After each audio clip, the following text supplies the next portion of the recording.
ജെകെആർ അക്കാഡമിയിലേക്ക് എല്ലാവർക്കും ഒരിക്കൽ കൂടി സ്വാഗതം. ആദ്യം തന്നെ റിക്വസ്റ്റ് ഉണ്ട്, നിങ്ങൾ ആദ്യമായിട്ടാണ് ഈ ചാനൽ കാണുന്നതെങ്കിലോ ഇതുവരെ സബ്സ്ക്രൈബ് ചെയ്തിട്ടില്ല എങ്കിലോ ഇന്ന് തന്നെ സബ്സ്ക്രൈബ് ചെയ്യുക. അതോടൊപ്പം തന്നെ ബെൽ ബട്ടൺ ക്ലിക്ക് ചെയ്താൽ മാത്രമേ ഞാൻ ക്ലാസ്സുകൾ അപ്പോൾ തന്നെ നിങ്ങൾക്ക് നോട്ടിഫിക്കേഷനിൽ ലഭ്യമാവുകയുള്ളൂ. കഴിഞ്ഞ ദിവസത്തെ ഫാം വർക്കർ പരീക്ഷയുടെ ക്വസ്റ്റ്യൻ പേപ്പറാണ് ഇന്ന് നമ്മൾ വിലയിരുത്താൻ പോകുന്നത്. ക്വസ്റ്റ്യൻ പേപ്പർ വിലയിരുത്തുന്നതോടൊപ്പം തന്നെ previous year cut off mark എങ്ങനെയാണ് വന്നിട്ടുള്ളത്, കട്ട് ഓഫ് മാർക്ക് നമുക്ക് എത്രയൊക്കെ പ്രതീക്ഷിക്കാം എന്നുള്ള രീതിയിലൊക്കെ തന്നെ ഇന്നത്തെ ക്ലാസ്സിൽ അറേഞ്ച് ചെയ്തിട്ടുണ്ട്. അപ്പം ആദ്യം നമുക്ക് ക്വസ്റ്റ്യൻ പേപ്പർ ഒന്ന് ഡിസ്കസ് ചെയ്ത് നോക്കാം അല്ലേ. 1916 DK കാർവേ ഇന്ത്യയിൽ ആദ്യത്തെ വനിതാ സർവകലാശാല സ്ഥാപിച്ചത് എവിടെയാണ്? മഹാരാഷ്ട്രയാണ് ശരി ഉത്തരം. അടുത്ത ക്വസ്റ്റ്യൻ, ബംഗാളിലെ കർഷകർ നടത്തിയ സന്യാസി കലാപം പ്രമേയമാക്കി രചിച്ച നോവലുകളിൽ ശ്രദ്ധേയം ഏതാണ്? ആനന്ദമഠമാണ് അല്ലെ, ആനന്ദമഠം. അടുത്ത ക്വസ്റ്റ്യൻ, പ്ലാസി യുദ്ധം ബ്രിട്ടീഷ് ഭരണത്തിന്റെ അടിത്തറ ഇട്ടെങ്കിലും ജാലിയൻ വാലാബാഗ് സംഭവം ബ്രിട്ടീഷ് ഭരണത്തിന്റെ അടിത്തറ ഇളക്കി. ജാലിയൻ വാലാബാഗ് സംഭവത്തെ കുറിച്ച് ഇങ്ങനെ പ്രതികരിച്ചത് ആരാണ്? ഇങ്ങനെ പ്രതികരിച്ചത് മഹാത്മാ ഗാന്ധിജി. ഓപ്ഷൻ സി ആണ് കറക്റ്റ് ആൻസർ. അടുത്ത ക്വസ്റ്റ്യൻ, ദേശീയ പ്രസ്ഥാനത്തിന്റെ നഴ്സറി എന്ന് വിശേഷിക്കപ്പെട്ടിരിക്കുന്നത് അതാണ് ബംഗാൾ അല്ലെ. ദേശീയ പ്രസ്ഥാനത്തിന്റെ നഴ്സറി എന്ന് വിശേഷിപ്പിക്കപ്പെട്ടിരിക്കുന്നത് ബംഗാള്. അടുത്ത ക്വസ്റ്റ്യൻ, ദേശീയ സമരകാലത്തെ പ്രധാന പത്രമായ അൽ ഹിലാലിന് നേതൃത്വം നൽകിയത് ആരാണ്? മൗലാന അബ്ദുൽ കലാം ആസാദ്. അടുത്ത ക്വസ്റ്റ്യൻ, ഇന്ത്യൻ ഭരണഘടനയുമായി ബന്ധപ്പെട്ട് തന്നിരിക്കുന്ന ജോഡിയിൽ തെറ്റ് കണ്ടെത്തുക. ഈ 4 ജോഡിയിൽ തെറ്റായത് ഏതാണെന്നാണ് ചോദിച്ചിരിക്കുന്നത്. ലക്ഷ്യപ്രമേയം ഡോക്ടർ BR അംബേദ്കർ, അതാണ് തെറ്റായ ജോഡി. അടുത്ത ക്വസ്റ്റ്യൻ, ഇന്ത്യൻ ഭരണഘടനയുടെ സവിശേഷത കണ്ടെത്തുക. ഇന്ത്യൻ ഭരണഘടനയുടെ സവിശേഷത 4 പ്രസ്താവന കൊടുത്തിട്ടുണ്ട്. അതിനകത്ത് ഇന്ത്യൻ ഭരണഘടനയുടെ സവിശേഷത കണ്ടെത്താനാണ് പറഞ്ഞിരിക്കുന്നത്. 1, 2, 4 ആണ് ഇന്ത്യൻ ഭരണഘടനയുടെ സവിശേഷത. 1 ദൃഢവും അയവുള്ളതുമായ ഭരണഘടന, 2 ദ്വിമണ്ഡല നിയമനിർമ്മാണ സഭകൾ, 4 മാർഗനിർദ്ദേശക തത്വങ്ങൾ. അടുത്ത ക്വസ്റ്റ്യൻ, താഴെ തന്നിരിക്കുന്ന പ്രസ്താവനകൾ ഇന്ത്യയിലെ ഏത് ഭരണഘടനാ സ്ഥാപനത്തിന്റെ ചുമതലകളെ സൂചിപ്പിക്കുന്നു? താഴെ 3 പ്രസ്താവനകൾ തന്നിട്ടുണ്ട്. അത് ഇന്ത്യയിലെ ഏത് ഭരണഘടനാ സ്ഥാപനത്തിന്റെ ചുമതലകളെയാണ് സൂചിപ്പിക്കുന്നത്? പാർലമെന്റിന്റെ ഭരണഘടനാ സ്ഥാപനത്തിന്റെ ചുമതലകളെയാണ് സൂചിപ്പിക്കുന്നത്. ഓപ്ഷൻ ബി ആണ് കറക്റ്റ് ആൻസർ, പാർലമെന്റ്. അടുത്ത ക്വസ്റ്റ്യൻ, താഴെ തന്നിരിക്കുന്നതിൽ നിന്ന് മൗലികാവകാശങ്ങൾ കണ്ടെത്തുക. ഏതൊക്കെയാണ് താഴെ തന്നിട്ടുള്ള 4 പ്രസ്താവനകളിൽ മൗലികാവകാശങ്ങൾ ഏതൊക്കെയാണ്? ഒന്നാമത്തേതും രണ്ടാമത്തേതും അല്ലെ. സാംസ്കാരികവും വിദ്യാഭ്യാസപരവുമായ അവകാശം, 2 മതസ്വാതന്ത്ര്യത്തിനുള്ള അവകാശം. അടുത്ത ക്വസ്റ്റ്യൻ, നിങ്ങൾ രാഷ്ട്രീയത്തിൽ സജീവമായി ഇടപെടാതിരിക്കുന്നതിന്റെ പരിണിത ഫലം നിങ്ങളെക്കാൾ മോശമായവർ നിങ്ങളെ ഭരിക്കുമെന്നതാണ്. ആരുടെ വാക്കുകളാണിത്? പ്ലേറ്റോയുടെ വാക്കുകളാണ് അത്. ഓപ്ഷൻ എ ആണ് കറക്റ്റ് ആൻസർ. അടുത്ത ക്വസ്റ്റ്യൻ, താഴെ തന്നിരിക്കുന്ന കേരളത്തിലെ ഒരു നവോത്ഥാന നായകനെ കുറിച്ചുള്ളതാണ്. 3 പ്രസ്താവനകൾ കൊടുത്തിട്ടുണ്ട്. അത് ഏത് നവോത്ഥാന നായകനെ കുറിച്ചുള്ളതാണ്? ചട്ടമ്പി സ്വാമികളെ കുറിച്ചാണ്, ചട്ടമ്പി സ്വാമികൾ. അടുത്ത ക്വസ്റ്റ്യൻ, തന്നിരിക്കുന്ന ജോഡിയിൽ തെറ്റ് കണ്ടെത്തുക. ഏത് ജോഡിയാണ് ഈ 4 തെറ്റായിട്ടുള്ളത്? സ്വദേശാഭിമാനി പത്രം സ്ഥാപിച്ചു രാമകൃഷ്ണ പിള്ള, അതാണ് തെറ്റായിട്ടുള്ള ജോഡി. അടുത്ത question, London mission society missionary സംഘം കേരളത്തിൽ എവിടെയാണ് പ്രവർത്തിച്ചത്? തിരുവിതാംകൂറിലാണ് ലണ്ടൻ മിഷൻ സൊസൈറ്റി മിഷണറി സംഘം കേരളത്തിൽ പ്രവർത്തിച്ചത്. എവിടെയാണ്? തിരുവിതാംകൂർ. അടുത്ത ക്വസ്റ്റ്യൻ, വൈക്കം സത്യാഗ്രഹത്തോട് പിന്തുണ പ്രഖ്യാപിച്ച് മന്നത്ത് പത്മനാഭന്റെ നേതൃത്വത്തിൽ സവർണ ജാഥ നടത്തിയത് എന്ന്? എല്ലാവർക്കും അറിയാവുന്നൊരു ചോദ്യമാണ് അല്ലേ. 1924 നവംബർ 1. 1924 നവംബർ 1. അടുത്ത ക്വസ്റ്റ്യൻ, 1.25 കോടി മലയാളികൾ എന്ന ഗ്രന്ഥത്തിന്റെ രചയിതാവ് ആര്? EMS നമ്പൂതിരിപ്പാട്. 1.25 കോടി മലയാളികൾ എന്ന ഗ്രന്ഥത്തിന്റെ രചയിതാവ് ആരാണ്? EMS നമ്പൂതിരിപ്പാട്. അടുത്ത ക്വസ്റ്റ്യൻ, 2024 നിലവിൽ വന്ന ലോകസഭ എത്രാമത്തേതാണ്? 18ാമത്തെ ലോകസഭയാണ് 2024 നിലവിൽ വന്ന ലോകസഭ.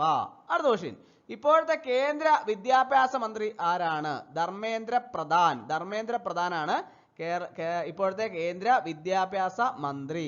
അടുത്ത ക്വസ്റ്റ്യൻ, താഴെ കൊടുത്തിരിക്കുന്നതിൽ പഞ്ചശീല തത്വങ്ങളുമായി ബന്ധമില്ലാത്ത പ്രസ്താവന ഏത്? 4 പ്രസ്താവനകൾ കൊടുത്തിട്ടുണ്ട്. അതിൻ്റെ അകത്ത് പഞ്ചശീല തത്വങ്ങളുമായി ബന്ധമില്ലാത്ത പ്രസ്താവന ഏതാണ്? 3ാമത്തെ പ്രസ്താവന മാത്രമാണ് പഞ്ചശീല തത്വങ്ങളുമായി ബന്ധമില്ലാത്ത പ്രസ്താവന. ഓപ്ഷൻ സി ആണ് കറക്റ്റ് ആൻസർ. അടുത്ത ക്വസ്റ്റ്യൻ, താഴെ കൊടുത്തിരിക്കുന്നവയിലെ കാലഗണന അനുസരിച്ച് ക്രമീകരിക്കുക. കാലഗണന അനുസരിച്ച് താഴെ പറയുന്ന 4 പ്രസ്താവനകൾ ക്രമീകരിക്കാനാണ് പറഞ്ഞിരിക്കുന്നത്. അപ്പോൾ എങ്ങനെ വരും? 1 കഴിഞ്ഞ് 2, 2 കഴിഞ്ഞ് 3, 3 കഴിഞ്ഞ് 4. ആ വന്നിരിക്കുന്ന പോലെ തന്നെയാണ് കറക്റ്റ് ആയിട്ടാണ് ഉള്ളത്. അപ്പോൾ ഓപ്ഷൻ എ ആണ് കറക്റ്റ് ആൻസർ. അടുത്ത ക്വസ്റ്റ്യൻ. സ്വാതന്ത്ര്യാനന്തര ഇന്ത്യയിലെ പ്രധാന ഇരുമ്പുരുക്ക് ശാലകളും അവ രൂപീകരിക്കാൻ സഹായിച്ച രാജ്യങ്ങളുമാണ് താഴെ കൊടുത്തിരിക്കുന്നത്. ഇതിൽ തെറ്റായ ജോഡി കണ്ടെത്തുക. ഏതാണ് ഇതിൻ്റെ അകത്ത് തെറ്റായ ജോഡി? ഓപ്ഷൻ ഡി ആണ്. അതായത് 4ാമത്തെ ജോഡിയാണ് തെറ്റായിട്ടുള്ളത്. ബൊക്കോറോ ഫ്രാൻസ്. ബൊക്കോറോ ഫ്രാൻസ് ആണ് തെറ്റായ ജോഡി. അടുത്ത്, ആസൂത്രണ കമ്മീഷൻ ഇന്ത്യയിൽ നടപ്പിലാക്കിയ 1ാം പഞ്ചവത്സര പദ്ധതിയുമായി ബന്ധപ്പെട്ട ശരിയായ പ്രസ്താവന ഏത്? ഏതാണ് 1ാം പഞ്ചവത്സര പദ്ധതിയുമായി ബന്ധപ്പെട്ട ശരിയായ പ്രസ്താവന? 4 പ്രസ്താവനകൾ കൊടുത്തിട്ടുണ്ട്. ഏതൊക്കെയാണ് ശരിയായിട്ടുള്ളത്? 1ാമത്തേതും 3ാമത്തേതും 4ാമത്തേതും പ്രസ്താവനകളാണ് ശരിയായ പ്രസ്താവന. ഓപ്ഷൻ ബി ആണ് കറക്റ്റ് ആൻസർ. അടുത്ത ക്വസ്റ്റ്യൻ. അണക്കെട്ടുകൾ ഇന്ത്യയുടെ വികസനത്തിന്റെ മഹാക്ഷേത്രങ്ങളാണ്. ഈ വാക്കുകൾ ആരുടേതാണ്? ജവഹർലാൽ നെഹ്റുവിന്റെ വാക്കുകളാണ്. അണക്കെട്ടുകൾ ഇന്ത്യയുടെ വികസനത്തിന്റെ മഹാക്ഷേത്രങ്ങളാണ് എന്നുള്ളത്. അടുത്ത ക്വസ്റ്റ്യൻ. നീതി ആയോഗിന്റെ ഇപ്പോഴത്തെ വൈസ് ചെയർമാൻ ആരാണ്? സുമൻ ബെറി. സുമൻ ബെറിയാണ് നീതി ആയോഗിന്റെ ഇപ്പോഴത്തെ വൈസ് ചെയർമാൻ. അടുത്ത ക്വസ്റ്റ്യൻ. ചന്ദ്രയാൻ 3 പേടകം ചന്ദ്രന്റെ ദക്ഷിണ ധ്രുവത്തിൽ ഇറങ്ങിയത് എന്നാണ്? 2023 ഓഗസ്റ്റ് 23-നാണ് ചന്ദ്രയാൻ 3 പേടകം ചന്ദ്രന്റെ ദക്ഷിണ ധ്രുവത്തിൽ ഇറങ്ങിയത്. അടുത്ത ക്വസ്റ്റ്യൻ. താഴെ പറയുന്നവയിൽ ഇന്ത്യയിലെ കിഴക്കൻ മലനിരകളിൽ ഉൾപ്പെടുന്നത് കണ്ടെത്തുക. ഏതൊക്കെയാണ് താഴെ പറയുന്ന 4 എണ്ണത്തിനകത്ത് ഇന്ത്യയുടെ കിഴക്കൻ മലനിരകളിൽ ഉൾപ്പെടുന്നത്? 1, 2, 4. 1, 2, 4 ഇന്ത്യയുടെ കിഴക്കൻ മലനിരകളിൽ ഉൾപ്പെടുന്നത്. ഓപ്ഷൻ സി ആണ് കറക്റ്റ് ആൻസർ. അടുത്ത ക്വസ്റ്റ്യൻ. ഇന്ത്യയുടെ പടിഞ്ഞാറൻ തീര സമതലവുമായി ബന്ധപ്പെട്ട പ്രസ്താവനയിൽ ശരിയല്ലാത്തത് കണ്ടെത്തുക. 4 എണ്ണമാണ് പ്രസ്താവനകൾ കൊടുത്തിട്ടുള്ളത്. അത് ഇന്ത്യൻ പടിഞ്ഞാറൻ തീര സമതലവുമായി ബന്ധപ്പെട്ടതാണ്. ആ പ്രസ്താവനയിൽ ശരിയല്ലാത്തത് ഏതൊക്കെയാണ്? 2ാമത്തേതും 4ാമത്തേതുമാണ് ശരിയല്ലാത്ത പ്രസ്താവനകള്. അടുത്ത ക്വസ്റ്റ്യൻ. ആൻഡമാൻ നിക്കോബാർ ദ്വീപ സമൂഹവുമായി ബന്ധപ്പെട്ട പ്രസ്താവനയിൽ ശരിയായത് കണ്ടെത്തുക. ആൻഡമാൻ നിക്കോബാർ ദ്വീപ സമൂഹവുമായി ബന്ധപ്പെട്ട പ്രസ്താവനയിൽ ശരിയായത് കണ്ടെത്തുക. ഏതൊക്കെയാണ്? 4 പ്രസ്താവനകളുണ്ട്. അതിനകത്ത് ശരിയായത് ഏതൊക്കെയാണ്? 2ാമത്തേതും 3ാമത്തെയും പ്രസ്താവനയാണ് ശരിയായിട്ടുള്ള പ്രസ്താവനകള്. അടുത്ത ക്വസ്റ്റ്യൻ. താഴെ നൽകിയിട്ടുള്ളവയിൽ ഇന്ത്യയുടെ കിഴക്ക് തീരത്ത് സ്ഥിതി ചെയ്യുന്ന തുറമുഖങ്ങൾ കണ്ടെത്തുക. 4 തുറമുഖങ്ങൾ താഴെ കൊടുത്തിട്ടുണ്ട് അല്ലെ. അതിൽ ഇന്ത്യയുടെ കിഴക്ക് തീരത്ത് സ്ഥിതി ചെയ്യുന്ന തുറമുഖങ്ങൾ ഏതാണ്? 3ാമത്തേതും 4ാമത്തേതും. പാരദീപ്, ഹാൽഡിയ എന്നിവയാണ് ഇന്ത്യയുടെ കിഴക്ക് തീരത്ത് സ്ഥിതി ചെയ്യുന്ന തുറമുഖങ്ങൾ. അടുത്ത ക്വസ്റ്റ്യൻ. ഏത് നദിയുടെ പോഷക നദിയാണ് തുംഗഭദ്ര? കൃഷ്ണ നദിയുടെ പോഷക നദിയാണ് തുംഗഭദ്ര. കൃഷ്ണ നദിയുടെ പോഷക നദിയാണ് തുംഗഭദ്ര. അടുത്ത ക്വസ്റ്റ്യൻ. കേരളത്തിലെ വിവിധ വെള്ളച്ചാട്ടങ്ങൾ, ജില്ലകൾ എന്നിവയുടെ പട്ടിക ചുവടെ നൽകിയിട്ടുണ്ട്. അതിൽ നിന്ന് ശരിയല്ലാത്തത് ഏതാണ്? 4 പട്ടികകളാണ് ചുവടെ നൽകിയിട്ടുള്ളത്, വെള്ളച്ചാട്ടങ്ങളും ജില്ലകളും. അതിനകത്ത് ശരിയല്ലാത്തത് ഏതാണ്? ചീയപ്പാറ, പത്തനംതിട്ടയാണ് ശരിയല്ലാത്തത്. ചീയപ്പാറ, പത്തനംതിട്ട. ഓപ്ഷൻ ബി ആണ് ശരിയല്ലാത്തത്. അടുത്ത ക്വസ്റ്റ്യൻ. കേരളത്തിലെ നദികളെ സംബന്ധിച്ച പ്രസ്താവനകളിൽ ശരിയായത് കണ്ടെത്തുക. 3 പ്രസ്താവനകൾ കൊടുത്തിട്ടുണ്ട്. അതിൽ കേരളത്തിലെ നദികളെ സംബന്ധിച്ച പ്രസ്താവനകൾ ശരിയായത് ഏതാണ്? എല്ലാം ശരിയാണ് അല്ലെ. ഈ 3 പ്രസ്താവനകളും ശരിയായ പ്രസ്താവനകൾ ആണ്. അടുത്ത ക്വസ്റ്റ്യൻ. കേരളത്തിലെ ദേശീയോദ്യാനത്തെ സംബന്ധിച്ച പ്രസ്താവനകൾ ശരിയായത് കണ്ടെത്തുക. 4 പ്രസ്താവനകൾ കൊടുത്തിട്ടുണ്ട്. അത് കേരളത്തിലെ ദേശീയോദ്യാനത്തെ സംബന്ധിച്ച പ്രസ്താവനകളിലാണ് താഴെ കൊടുത്തിട്ടുള്ള 4 എണ്ണവും. അത് ശരിയായത് ഏതൊക്കെയാണ്? 1ാമത്തേതും 2ാമത്തേതും 4ാമത്തേതുമാണ് ശരിയായിട്ടുള്ളത്. 1ാമത്തേത്, 2ാമത്തേത്, 4ാമത്തേത്. അടുത്ത ക്വസ്റ്റ്യൻ. കേരളത്തിലെ ജലവൈദ്യുത പദ്ധതികളെ സംബന്ധിച്ച് തെറ്റായ പ്രസ്താവന കണ്ടെത്തുക. 4 പ്രസ്താവനകൾ കൊടുത്തിട്ടുണ്ട് അല്ലെ. അതിൻ്റെ അകത്ത് കേരളത്തിലെ ജലവൈദ്യുത പദ്ധതികളെ സംബന്ധിച്ച തെറ്റായ പ്രസ്താവന ഏതൊക്കെയാണ്? 2ാമത്തേതും 4ാമത്തേതുമാണ് തെറ്റായ പ്രസ്താവന. 2ാമത്തേതും 4ാമത്തേതുമാണ് തെറ്റായ പ്രസ്താവന. അടുത്ത ക്വസ്റ്റ്യൻ. കേരളത്തിലെ മലനാടുകളെ സംബന്ധിച്ച പ്രസ്താവനകൾ ശരിയല്ലാത്തത് കണ്ടെത്തുക. 4 പ്രസ്താവനകൾ താഴെ കൊടുത്തിട്ടുണ്ട്. അതിനകത്ത് കേരളത്തിലെ മലനാടുകളെ സംബന്ധിച്ച പ്രസ്താവനകളിൽ ശരിയല്ലാത്തത് ഏതാണ്? 1 മാത്രമാണ് ശരിയല്ലാത്ത, 1ാമത്തെ മാത്രമാണ് ശരിയല്ലാത്ത പ്രസ്താവന. അടുത്ത ക്വസ്റ്റ്യൻ. താഴെ പറയുന്നവരിൽ കേരള അത്ലറ്റുകൾ ഉൾപ്പെടുന്നവർ ആരെല്ലാം? താഴെ പറയുന്ന 4 പേരുടെ പേരുകൾ കൊടുത്തിട്ടുണ്ട് അല്ലെ. അതിനകത്ത് കേരള അത്ലറ്റുകളിൽ ഉൾപ്പെടുന്നവർ ആരൊക്കെയാണ്? 1ാമത്തേത് KT ഇർഫാൻ, 2 സിനി ജോസ്, 4 അഞ്ജു ബോബി ജോർജ്. ഈ 3 പേരാണ് കേരള അത്ലറ്റുകളിൽ ഉൾപ്പെടുന്നവർ. അടുത്ത ക്വസ്റ്റ്യൻ. കേരളത്തിലെ മത്സ്യബന്ധന മേഖലയുമായി യോജിക്കാത്ത പ്രസ്താവനകൾ കണ്ടെത്തുക. 4 പ്രസ്താവനകൾ താഴെ കൊടുത്തിട്ടുണ്ട്. അതിൻ്റെ അകത്ത് കേരളത്തിലെ മത്സ്യബന്ധന മേഖലയുമായി യോജിക്കാത്ത പ്രസ്താവനകൾ ഏതൊക്കെയാണ്? രണ്ടാമത്തേതും മൂന്നാമത്തേതും. മത്സ്യബെട്ടിന്റെ ആസ്ഥാനം കൊച്ചി, മൂന്നാമത്തെ ഏതാണ്? കേരളത്തിന്റെ ഔദ്യോഗിക മത്സ്യം മത്തി. ഈ രണ്ടെണ്ണമാണ് യോജിക്കാത്ത പ്രസ്താവനകൾ. അടുത്ത ക്വസ്റ്റ്യൻ, കേരളത്തിലെ ആദ്യത്തെ വന്യജീവി സങ്കേതം ഏത്? പെരിയാറാണ് കേരളത്തിലെ ആദ്യത്തെ വന്യജീവി സങ്കേതം. അടുത്ത ക്വസ്റ്റ്യൻ, താഴെ പറയുന്നവയിൽ കടൽ തീരമില്ലാത്ത ജില്ല ഏതാണ്? പത്തനംതിട്ട ജില്ലയാണ് കടൽ തീരം ഇല്ലാത്ത ജില്ല. അടുത്ത ക്വസ്റ്റ്യൻ, താഴെ പറയുന്നതിൽ കേരളത്തിലൂടെ കടന്നു പോകുന്ന ദേശീയ ജലപാത ഏത്?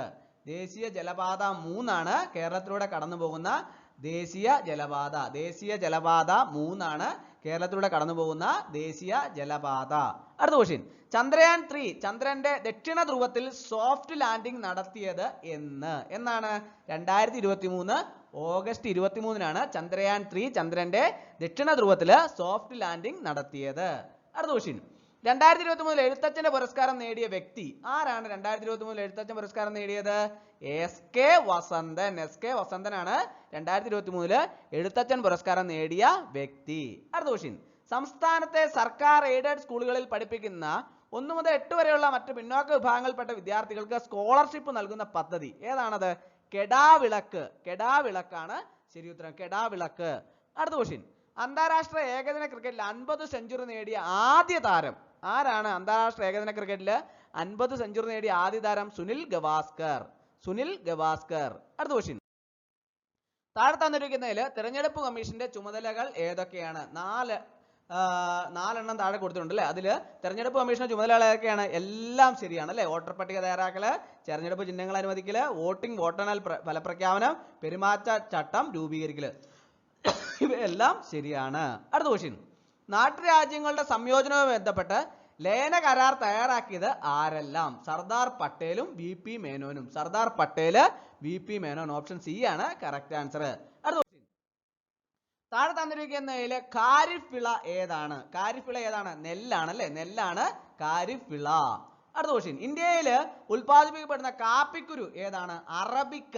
അറബിക്കയാണ് ഇന്ത്യയിൽ ഉൽപ്പാദിപ്പിക്കപ്പെടുന്ന കാപ്പിക്കുരു. അടുത്ത ക്വസ്റ്റ്യൻ, ISRO സ്ഥാപിതമായ വർഷം? 1969 ISRO സ്ഥാപിതമായ വർഷം. അടുത്ത ക്വസ്റ്റ്യൻ, യുനെസ്കോയുടെ സാഹിത്യ നഗര പട്ടികയിൽ ഇടം നേടിയ ഇന്ത്യയിലെ ആദ്യ നഗരം ഏതാണ്? കോഴിക്കോട് ആണ് യുനെസ്കോയുടെ സാഹിത്യ നഗര പട്ടികയിൽ ഇടം നേടിയ ഇന്ത്യയിലെ ആദ്യ നഗരം കോഴിക്കോട്. അടുത്ത ക്വസ്റ്റ്യൻ, 2023 ഒക്ടോബറിൽ ജാതി സെൻസസ് പ്രസിദ്ധീകരിച്ച ഇന്ത്യൻ സംസ്ഥാനം ബീഹാർ ആണ് അല്ലെ? 2023 ഒക്ടോബറിൽ ജാതി സെൻസസ് പ്രസിദ്ധീകരിച്ച ഇന്ത്യൻ സംസ്ഥാനം ഏതാണ്? ബീഹാർ. അടുത്ത ക്വസ്റ്റ്യൻ, ഇന്ത്യ 2023 ഏഷ്യൻ ഗെയിംസിൽ ആകെ നേടിയ മെഡലുകളുടെ എണ്ണം, ആകെ മെഡലുകൾ എത്രയാണ്? 107 ആണ് അല്ലെ? ഇന്ത്യ 2023 ഏഷ്യൻ ഗെയിംസിൽ നേടിയ ആകെ മെഡലുകൾ എത്രയാണ്? 107. അടുത്ത ക്വസ്റ്റ്യൻ, സൂര്യനെ കുറിച്ച് പഠിക്കാനുള്ള ഇന്ത്യയുടെ ദൗത്യം ഏതാണ്? ആദിത്യ L1. ആദിത്യ L1 ആണ് സൂര്യനെ കുറിച്ച് പഠിക്കാനുള്ള ഇന്ത്യയുടെ ദൗത്യം. ഈ ക്വസ്റ്റ്യനുകളെല്ലാം തന്നെ കഴിഞ്ഞ ദിവസം ഞാൻ ക്ലാസ് എടുത്തിട്ടുള്ള ക്വസ്റ്റ്യനുകളായിരുന്നു. അടുത്ത്, മനുഷ്യ ശരീരത്തിലെ ഏറ്റവും ചെറിയ അസ്ഥി എവിടെ കാണപ്പെടുന്നു? ചെവി. മനുഷ്യ ശരീരത്തിലെ ഏറ്റവും ചെറിയ അസ്ഥി എവിടെയാണ് കാണപ്പെടുന്നത്? ചെവി. അടുത്ത ക്വസ്റ്റ്യൻ, താഴെ തന്നിരിക്കുന്നവയിൽ ശരിയായ പ്രസ്താവനകൾ ഏതെല്ലാം? 4 പ്രസ്താവനകൾ താഴെ കൊടുത്തിട്ടുണ്ട്. അതിൻ്റെ അകത്ത് ശരിയായ പ്രസ്താവനകൾ ഏതൊക്കെയാണ്? 1ഉം 4ഉമാണ് ശരിയായ പ്രസ്താവന. 1ഉം 4ഉം. അടുത്ത ക്വസ്റ്റ്യൻ, ബുദ്ധിമാന്റെ നെല്ല് എന്നറിയപ്പെടുന്ന നെല്ലിനം ഏത്? പൊക്കാളി. പൊക്കാളിയാണ് ബുദ്ധിമാന്റെ നെല്ല് എന്നറിയപ്പെടുന്ന നെല്ലിനം. അടുത്ത ക്വസ്റ്റ്യൻ, കേരള വന ഗവേഷണ സ്ഥാപനം സ്ഥിതി ചെയ്യുന്നത് എവിടെയാണ്? പീച്ചിയിലാണ് അല്ലെ? പീച്ചിയിലാണ് കേരള വന ഗവേഷണ സ്ഥാപനം സ്ഥിതി ചെയ്യുന്നത്. അടുത്ത ക്വസ്റ്റ്യൻ, ഒരു ആഹാര ശൃംഖലയിലെ ഒന്നാമത്തെ ട്രാപ്പിക്ക തലത്തിലെ ജീവികൾ എപ്പോഴും എവിടെ ഇവർ ആയിരിക്കും? ആര്? ഉൽപാദകർ. ഒരു ആഹാര ശൃംഖലയിലെ ഒന്നാമത്തെ ട്രോപ്പിക തലത്തിലെ ജീവികൾ എപ്പോഴും ഇവർ ആയിരിക്കും. ആര്? ഉൽപാദകർ. അടുത്ത ക്വസ്റ്റ്യൻ, പവിഴപ്പുറ്റുകൾ കടലിലെ മഴക്കാടുകൾ എന്ന പുസ്തകം എഴുതിയതാര്? അരുൺ അലോഷ്യസ്. അരുൺ അലോഷ്യസ് ആണ് പവിഴപ്പുറ്റുകൾ കടലിലെ മഴക്കാടുകൾ എന്ന പുസ്തകം എഴുതിയത്. അടുത്ത ക്വസ്റ്റ്യൻ, ഗുണനിലവാരം നിലനിർത്തി സവാള കൂടുതൽ കാലം കേടുകൂടാതെ സൂക്ഷിക്കാനുള്ള സംവിധാനം കണ്ടെത്തിയ സ്ഥാപനം ഏതാണ്? BARC ആണ്. BARC. അടുത്ത ക്വസ്റ്റ്യൻ, താഴെ പറയുന്നതിൽ ശരിയായ പ്രസ്താവനകൾ ഏതെല്ലാം? 4 പ്രസ്താവനകൾ താഴെ കൊടുത്തിട്ടുണ്ട്. അതിനകത്ത് ശരിയായ പ്രസ്താവനകൾ ഏതൊക്കെയാണ്? 1ഉം 4ഉമാണ് ശരിയായ പ്രസ്താവനകൾ. അടുത്ത ക്വസ്റ്റ്യൻ, താഴെ പറയുന്നതിൽ തെറ്റായ ജോഡി 4 ജോഡികൾ താഴെ കൊടുത്തിട്ടുണ്ട്. അതിനകത്ത് തെറ്റായ ജോഡി ഏതാണ്? ബലം പാസ്കൽ ആണ് തെറ്റായ ജോഡി. അടുത്ത ക്വസ്റ്റ്യൻ, അലുമിനിയത്തിന്റെ ഒരു ധാതുവാണ് ഏതാണ്? ക്രയോലൈറ്റ് അല്ലെ? ക്രയോലൈറ്റ് ആണ് അലുമിനിയത്തിന്റെ ഒരു ധാതുവാണ് ക്രയോലൈറ്റ്. അടുത്ത ക്വസ്റ്റ്യൻ. തെർമോപ്ലാസ്റ്റിക്കിന് ഉദാഹരണം അല്ലാത്തത് ഏതാണ്? ബേക്കലൈറ്റ് ആണ് തെർമോപ്ലാസ്റ്റിക്കിന് ഉദാഹരണം അല്ലാത്തത്. അടുത്ത ക്വസ്റ്റ്യൻ. കോൺവെക്സ് ലെൻസ് ഉപയോഗിച്ച് പരിഹരിക്കാവുന്ന കണ്ണിന്റെ ന്യൂനതകൾ ഏതൊക്കെയാണ്? ഏതൊക്കെയാണ്? 2ഉം 3ഉമാണ്. ഏതൊക്കെയാണ്? ദീർഘദൃഷ്ടിയും പിന്നെ ഏതാണ്? വെള്ളെഴുത്തുമാണ് കോൺവെക്സ് ലെൻസ് ഉപയോഗിച്ച് പരിഹരിക്കാവുന്ന കണ്ണിന്റെ ന്യൂനതകൾ. അടുത്ത ക്വസ്റ്റ്യൻ. 2023 സെപ്റ്റിമിയാസ് അവാർഡ്സിൽ മികച്ച ഏഷ്യൻ നടനായി തെരഞ്ഞെടുക്കപ്പെട്ട നടൻ ആര്? ടൊവിനോ തോമസ് ആണ് 2023 സെപ്റ്റിമിയാസ് അവാർഡ്സിൽ മികച്ച ഏഷ്യൻ നടനായി തെരഞ്ഞെടുക്കപ്പെട്ട നടൻ ആരാണ്? ടൊവിനോ തോമസ്. അടുത്ത ക്വസ്റ്റ്യൻ. 38ാമത് ദേശീയ ജൂനിയർ അത്ലറ്റിക് ചാമ്പ്യൻഷിപ്പിന് വേദിയായ നഗരം കോയമ്പത്തൂരാണ്. 38ാമത് ദേശീയ ജൂനിയർ അത്ലറ്റിക് ചാമ്പ്യൻഷിപ്പിന് വേദിയായ നഗരം കോയമ്പത്തൂർ. അടുത്ത ക്വസ്റ്റ്യൻ. താഴെ പറയുന്ന പ്രസ്താവനകളിൽ ശരിയേത്? 3 പ്രസ്താവനകൾ കൊടുത്തിട്ടുണ്ട്. അതിനകത്ത് ശരി ഏതാണ്? ഒന്നാമത്തേത് മാത്രം ശരിയാണ്. അടുത്ത ക്വസ്റ്റ്യൻ. അനോഫിലസ് പെൺകൊതുകുകൾ വാഹകരായിട്ടുള്ള രോഗമേത്? ഏതാണ്? മലമ്പനിയാണ് അനോഫിലസ് പെൺകൊതുകുകൾ വാഹകരായിട്ടുള്ള രോഗം. അടുത്ത ക്വസ്റ്റ്യൻ. ശരിയായ ജോഡി ഏതാണ്? 4 ജോഡി കൊടുത്തിട്ടുണ്ട്. അതിനകത്ത് ശരിയായ ജോഡി ഏതാണ്? ഒന്നാമത്തേത് മാത്രമാണ് ശരി. ക്ഷയം BCG അത് മാത്രമാണ് ശരിയായിട്ടുള്ള ജോഡി. അടുത്ത ക്വസ്റ്റ്യൻ. രക്തത്തിലെ ഹീമോഗ്ലോബിന്റെ നിർമ്മാണത്തിന് ആവശ്യമായ ഘടകം ഏത്? ഇരുമ്പ്. ഇരുമ്പാണ് രക്തത്തിലെ ഹീമോഗ്ലോബിന്റെ നിർമ്മാണത്തിന് ആവശ്യമായ ഘടകം. അടുത്ത ക്വസ്റ്റ്യൻ. താഴെ പറയുന്നവയിൽ ജീവിതശൈലി രോഗമല്ലാത്തത് ഏത്? ഹീമോഫീലിയ. ഹീമോഫീലിയാണ് ജീവിതശൈലി രോഗമല്ലാത്തത്. അടുത്ത ക്വസ്റ്റ്യൻ. താഴെ പറയുന്നതിൽ അവയവദാനവുമായി ബന്ധപ്പെട്ട പദ്ധതി ഏത്? മൃതസഞ്ജീവനി. അവയവദാനവുമായി ബന്ധപ്പെട്ട പദ്ധതി ഏതാണ്? മൃതസഞ്ജീവനി. അടുത്ത ക്വസ്റ്റ്യൻ. അശ്വമേധം പദ്ധതി ഏത് രോഗവുമായി ബന്ധപ്പെട്ടിരിക്കുന്നു? കുഷ്ഠം. അശ്വമേധം പദ്ധതി ഏത് രോഗവുമായി ബന്ധപ്പെട്ടിരിക്കുന്നു? കുഷ്ഠം. അടുത്ത ക്വസ്റ്റ്യൻ. നിപ്പ രോഗത്തിന്റെ പ്രകൃത്യാലുള്ള വാഹക ജീവി ഏത്? വവ്വാല്. നിപ്പ രോഗത്തിന്റെ പ്രകൃത്യാലുള്ള വാഹക ജീവി ഏതാണ്? വവ്വാല്. അടുത്ത ക്വസ്റ്റ്യൻ. ആതിഥേയ ജീവിയുടെ ജനിതക സംവിധാനം ഉപയോഗിച്ച് പെരുകാൻ കഴിവുള്ള രോഗാണു ഏതാണ്? വൈറസ്. ആതിഥേയ ജീവിയുടെ ജനിതക സംവിധാനം ഉപയോഗിച്ച് പെരുകാൻ കഴിവുള്ള രോഗാണു ഏതാണ്? വൈറസ്. അടുത്ത ക്വസ്റ്റ്യൻ. ആയുഷ് വകുപ്പിൽ ഉൾപ്പെടാത്ത ചികിത്സാ രീതി ഏത്? അലോപ്പതിയാണ് ആയുഷ് വകുപ്പിൽ ഉൾപ്പെടാത്ത ചികിത്സാ രീതി. അലോപ്പതി. അടുത്ത ക്വസ്റ്റ്യൻ. താഴെ പറയുന്നവയിൽ എക്സൈസ് വകുപ്പുമായി ബന്ധപ്പെട്ട പദ്ധതി?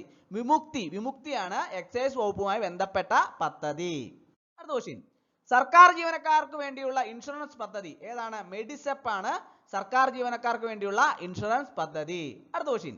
ശൈശവ വിവാഹം തടയുന്നതിന്റെ ഭാഗമായി വിവരം നൽകുന്നവർക്ക് പാരിതോഷികം നൽകുന്ന വനിതാ ശിശു വികസന വകുപ്പിന്റെ പദ്ധതിയുടെ പേര്? പൊൻവാക്ക്. പൊൻവാക്കാണ് ശൈശവ വിവാഹം തടയുന്നതിന്റെ ഭാഗമായി വിവരം നൽകുന്നവർക്ക് പാരിതോഷികം നൽകുന്ന വനിതാ ശിശു വികസന വകുപ്പിന്റെ പദ്ധതി. അടുത്ത ക്വസ്റ്റ്യൻ. മൃതസഞ്ജീവനി പദ്ധതിയുടെ ഗുഡ്വിൻ അംബാസിഡർ ആരാണ്? മോഹൻലാൽ ആണ് മൃതസഞ്ജീവനി പദ്ധതിയുടെ ഗുഡ്വിൻ അംബാസിഡർ. അടുത്ത ക്വസ്റ്റ്യൻ. 2 - 5 + 6 - 6 × 5 + 3 ഏതാണ് ശരി ഉത്തരം? ഓപ്ഷൻ സി ആണ് കറക്റ്റ് ആൻസർ 0. അടുത്ത ക്വസ്റ്റ്യൻ. ഒരു സ്കൂളിലെ 20 അധ്യാപകരുടെ ശരാശരി പ്രായം 35 ആണ്. ഇതിൽ 25 വയസ്സുള്ള അധ്യാപകൻ സ്ഥലം മാറിപ്പോയി, പകരം 45 വയസ്സുള്ള അധ്യാപകൻ വന്നു. ഇപ്പോൾ ശരാശരി പ്രായം എത്ര? 36. ഓപ്ഷൻ ബി ആണ് കറക്റ്റ് ആൻസർ. അടുത്ത ക്വസ്റ്റ്യൻ. 1/1 × 2 + 1/2 × 3 + 1/3 × 4 എത്രയാണ്? 3/4. ഓപ്ഷൻ എ ആണ് കറക്റ്റ് ആൻസർ. അടുത്ത ക്വസ്റ്റ്യൻ. 72 km/h വേഗത്തിൽ സഞ്ചരിക്കുന്ന ഒരു തീവണ്ടി 4 മിനിറ്റ് കൊണ്ട് സഞ്ചരിക്കുന്ന ദൂരം എത്ര? 4.8 കിലോമീറ്റർ. അടുത്ത ക്വസ്റ്റ്യൻ. ഒരാള് 450 രൂപയ്ക്ക് ആപ്പിൾ വാങ്ങി 423 രൂപയ്ക്ക് വിറ്റാൽ നഷ്ടം എത്ര ശതമാനമാണ്? 6%. ഓപ്ഷൻ എ ആണ് കറക്റ്റ് ആൻസർ. അടുത്ത ക്വസ്റ്റ്യൻ. 2 സംഭരണികൾ യഥാക്രമം 650 ലിറ്റർ 750 ലിറ്റർ വെള്ളം അടങ്ങിയിരിക്കുന്നു. 2 സംഭരണികളിലെയും വെള്ളത്തിന്റെ അളവ് കൃത്യമായി കണക്കാക്കാൻ കഴിയുന്ന മറ്റൊരു സംഭരണിയുടെ പരമാവധി ശേഷി എത്രയാണ്? 130 ലിറ്റർ. ഓപ്ഷൻ ബി ആണ് കറക്റ്റ് ആൻസർ. 1/4 വർഗം എത്രയാണ്? 25/16. ഓപ്ഷൻ ഡി ആണ് കറക്റ്റ് ആൻസർ. അടുത്ത ക്വസ്റ്റ്യൻ. 0.12 0.3 × 0.4 ഭാഗം 0.2 × 0.6 ഭാഗം 0.4 വില എത്രയാണ്? 1.2. ഓപ്ഷൻ സി ആണ് കറക്റ്റ് ആൻസർ. അടുത്ത ക്വസ്റ്റ്യൻ. ഒരു സഞ്ചിയിൽ 36.75 കിലോഗ്രാം അരി ഉണ്ട്. ഇത് തുല്യമായി 7 സഞ്ചികളിലാക്കിയാൽ ഒരു സഞ്ചിയിൽ എത്ര കിലോഗ്രാം അരി ഉണ്ടായിരിക്കും? 5.25 കിലോഗ്രാം. ഓപ്ഷൻ ഡി ആണ് കറക്റ്റ് ആൻസർ.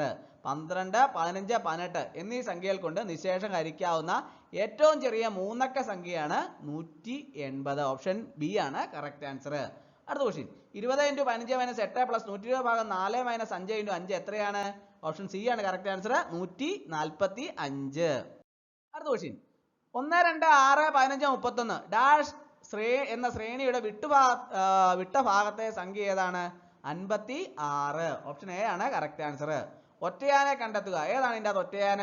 ഓപ്ഷൻ സി ആണ് അല്ലെ 4:65. അടുത്ത ക്വസ്റ്റ്യൻ 25 പേരുള്ള ഒരു വരിയിൽ ആരതി മുമ്പിൽ നിന്ന് 11-മതും ലത പിറകിൽ നിന്ന് 21-മതും ആയാൽ ഇവർക്കിടയിൽ എത്ര പേരുണ്ട്? 5 പേരുണ്ട്. ഓപ്ഷൻ ബി ആണ് കറക്റ്റ് ആൻസർ. അടുത്ത ക്വസ്റ്റ്യൻ അപ്പുവിന്റെ വയസ്സിന്റെ 8 മടങ്ങാണ് അമ്മയുടെ വയസ്സ്. 3 വർഷങ്ങൾക്ക് ശേഷം അമ്മയുടെ വയസ്സ് അപ്പുവിന്റെ വയസ്സിന്റെ 5 മടങ്ങാകും. അമ്മയുടെ ഇപ്പോഴത്തെ വയസ്സ് എത്രയാണ്? 32. അടുത്ത ക്വസ്റ്റ്യൻ സമാന ബന്ധം കണ്ടെത്തുക. ഏതാണ്? ഓപ്ഷൻ ഡി ആണ് കറക്റ്റ് ആൻസർ ADKM. അടുത്ത ക്വസ്റ്റ്യൻ 2 3 5 7 11 അടുത്ത ഏതാണ്? 13 ആണ് അല്ലെ. ഓപ്ഷൻ എ ആണ് കറക്റ്റ് ആൻസർ. അടുത്ത ക്വസ്റ്റ്യൻ കൂട്ടത്തിൽ പെടാത്തത് ഏതാണ്? ഓപ്ഷൻ ഡി ആണ് 125/625. അടുത്ത ക്വസ്റ്റ്യൻ 4 + 8 = 20 ആയാൽ 6 + 10 എന്നത് ഏത് സംഖ്യയോട് തുല്യമായിരിക്കും? 44. അടുത്ത ക്വസ്റ്റ്യൻ ശരിയായ രീതിയിൽ ക്രമീകരിച്ചിരിക്കുന്ന ഏത്? പുല്ല്, പുൽച്ചാടി, തവള, പാമ്പ്, കഴുകൻ, ബാക്ടീരിയ. അപ്പോൾ നമുക്കിനി previous year cut off mark എങ്ങനെയാണ് വന്നിട്ടുള്ളത്? ക്വസ്റ്റ്യൻ നമുക്ക് പരീക്ഷയെ കുറിച്ച് ഒരു വിലയിരുത്തൽ നടത്താം. Previous year cut off mark വന്നിട്ടുള്ള 56.45 ആണ്.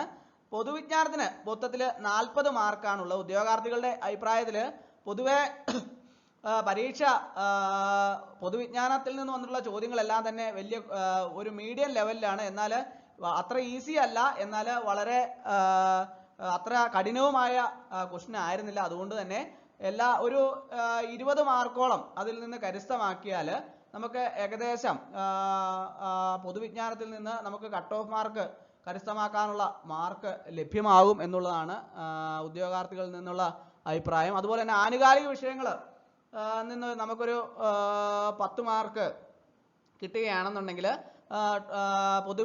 പൊതുവിജ്ഞാനവും ആനുകാലികം കൂടെ കൂട്ടുമ്പോൾ ഒരു 30 മാർക്ക് കിട്ടും. സയൻസ് ഭാഗത്തു നിന്ന് ഒരു 5 മാർക്കും പൊതുജനാരോഗ്യത്തിന്റെ ഭാഗത്തു നിന്ന് ഒരു 5 മാർക്കും ലഘുഗണിതത്തിൽ നിന്ന് ഒരു മാനസിക ശേഷിയും നിരീക്ഷണപാഠവും ഒക്കെ പരിശോധനയൊക്കെ അതിനകത്തൊരു 10 മാർക്ക് കൂടെ വെച്ചാൽ ഒരു 50 മാർക്കിന് മുകളിൽ ഒരു എങ്ങനെ പോയാലും ഒരു 45-നും 56.45 57-നും ഇടയ്ക്കായിരിക്കും പൊതുവെ കട്ട് ഓഫ് മാർക്ക് വരിക എന്നുള്ളതാണ് ഉദ്യോഗാർത്ഥികളിൽ നിന്നുള്ള അഭിപ്രായങ്ങളും ഏകദേശം ഒരു മാർക്ക് ഓരോരുത്തർക്കും ലഭിക്കുന്നതൊക്കെ വിലയിരുത്തിയിൽ നിന്നൊക്കെ കണക്കാക്കാൻ സാധിക്കുന്നത്. 45-നും 57-നും ഇടയ്ക്കൊക്കെ ആയിട്ട് കട്ട് ഓഫ് മാർക്ക് വരുമെന്നുള്ളതാണ് ഒരു പ്രതീക്ഷ. അപ്പോൾ previous year cut off mark വന്നിട്ടുള്ളത് 56.45 ആണ് previous year cut off mark വന്നിട്ടുള്ളത്. അപ്പോൾ അതിനോട് ഒരു ഈ പൊതുവെ പരീക്ഷ അത്ര എളുപ്പമല്ല എങ്കിൽ പോലും എന്നാൽ വളരെ കഠിനമല്ലായിരുന്നു എന്നുള്ളതാണ് ഉദ്യോഗാർത്ഥികളുടെ ഭാഗത്തു നിന്ന് ഉദ്യോഗാർത്ഥികളെല്ലാം തന്നെ പൊതുവെ പറയുന്നത്. അപ്പോൾ അങ്ങനെ വരുമ്പോൾ നമുക്ക് കട്ട് ഓഫ് മാർക്ക് പ്രീവിയസ് ഇയറിനേക്കാളൊക്കെ താഴോട്ട് പോകുമെന്നുള്ള ഒരു സ്ഥിതിവിശേഷം ഒരു 45-നും 55-നും ഒക്കെ ഇടയ്ക്ക് കട്ട് ഓഫ് മാർക്ക് വരാനുള്ള സാധ്യതയാണ് പൊതുവെ ഉദ്യോഗാർത്ഥികളുടെ അഭിപ്രായത്തിൽ നിന്ന് മനസ്സിലാക്കാൻ സാധിക്കുന്നത്. അപ്പോൾ നമുക്ക് ഇനി ഷോർട്ട് ലിസ്റ്റ് അധികം വൈകാതെ തന്നെ ഷോർട്ട് ലിസ്റ്റ് വരും. പിന്നെ PSC എത്ര പേരുടെ ലിസ്റ്റാണ് ഇടാൻ ഉദ്ദേശിക്കുന്നത് എന്നതിൻ്റെ അടിസ്ഥാനമാക്കി ആണ് കട്ട് ഓഫ് മാർക്ക് നിർണ്ണയിക്കുന്നതെന്ന് എല്ലാവർക്കും അറിയാവുന്നതാണ്. അപ്പോൾ പരമാവധി എത്ര പേരെയാണ് PSC ഉൾക്കൊള്ളിക്കാൻ തീരുമാനിക്കുന്നതെന്ന് PSCയുടെ യോഗത്തിൻ്റെ തീരുമാനം അനുസരിച്ചാണ് കട്ട് ഓഫ് മാർക്കിൻ്റെ സ്ഥിതി ഇരിക്കുന്നത്. അപ്പോൾ ഈ രീതിയിലാണ് പരീക്ഷയെക്കുറിച്ചുള്ള ഒരു വിലയിരുത്തൽ നമുക്ക് അറിയാൻ കഴിയുന്നത്. അപ്പോൾ ഇന്നത്തെ ക്ലാസ് എല്ലാവർക്കും ഇഷ്ടമായെന്ന് വിചാരിക്കുന്നു. ഒരിക്കൽ കൂടി നന്ദി പറഞ്ഞ് നിർത്തട്ടെ. നന്ദി, നമസ്കാരം.